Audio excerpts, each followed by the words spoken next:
एक आदमी भागते हुए राइस्टार के गांव में घुस जाता है। वो काफी डरा हुआ सा लग रहा था, हाथ पैर कांप रहे थे। वो राइस्टार के पास आकर उसको एक अजीब सी बात कहता है, राइस्टार मेरे गांव को बचा लो, वरना वो डॉल सभी गांव वालों को मार देगी। दरअसल हमारे गांव के बीच एक सूखे पेड़ पर बड़े शरीर वाली खतरनाक डॉल रहती है। वो डॉल हर रोज 6 बजे अजीब सा गाना गाती है। उस गाने को सुनने के बाद लोगों को उसी समय अपना सारा काम छोड़कर डॉल के पास जाना पड़ता है, जो कि वो सिर्फ एक गाना नहीं था बल्कि मौत का बुलावा था। जो भी इंसान डॉल के पास नहीं जाता था उसका सर कुछ ही पलों में टूट कर गिर जाता।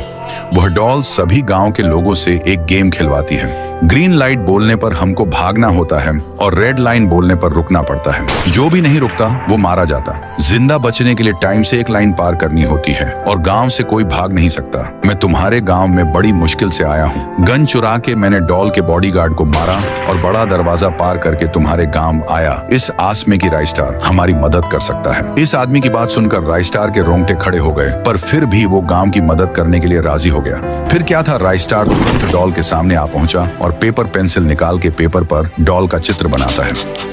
उसके बाद एक बटन दबाने के बाद धीरे धीरे डॉल छोटी होती जा रही थी। कुछ ही पलों में वो चुब्बे जितनी साइज की हो गई। फिर राइस्टार डॉल को अपने हथेली पर रख के वहीं सूखे पेड़ के पास आकर उसको उसी पेड़ में कैद कर दिया। राइस्टार ने उसे श्राप दिया कि जो भी शख्स इस पेड़ पर पानी डालेगा तभी डॉल आजाद हो जाएगी। लोग डॉल कैद होने की खुशी मना रहे थे, मानो उनके दिल के अंदर का डर मिट गया। 2 महीने बीत चुके थे। गाँव वाले अब भी खुश थे, पर एक दिन एक छोटी बच्ची उसी सूखे पेड़ से होते हुए दुकान जा रही थी। तभी पेड़ में कैद डॉल बच्ची को कहने लगी, अरे बेटा कहाँ जा रहे हो, बड़े प्यारे हो। देखो बेटा, मैं पेड़ बात कर रही हूँ, अगर तुम इस पेड़ के ऊपर पानी डालोगे ना, मैं तुम्हें मीठे मीठे आम खिलाऊंगी। बच्ची डॉल की बात मानकर सूखे पेड़ के ऊपर बकेट से पानी डालती है। डॉल को जैसे ही पानी मिलता है वो वैसे ही अपने पहले जैसे साइज में हो जाती है। फिर डॉल पहले से ज्यादा बड़ी होकर पूरे गाँव को तहसे नहस करने लगती है। सभी घर जल के राख हो गए थे। सभी तरफ तोड़ फोड़ करके डॉल खुश हो ही रही थी कि तभी एंट्री होती है राइस्टार की। राइस्टार डॉल के सर के ऊपर आके अपना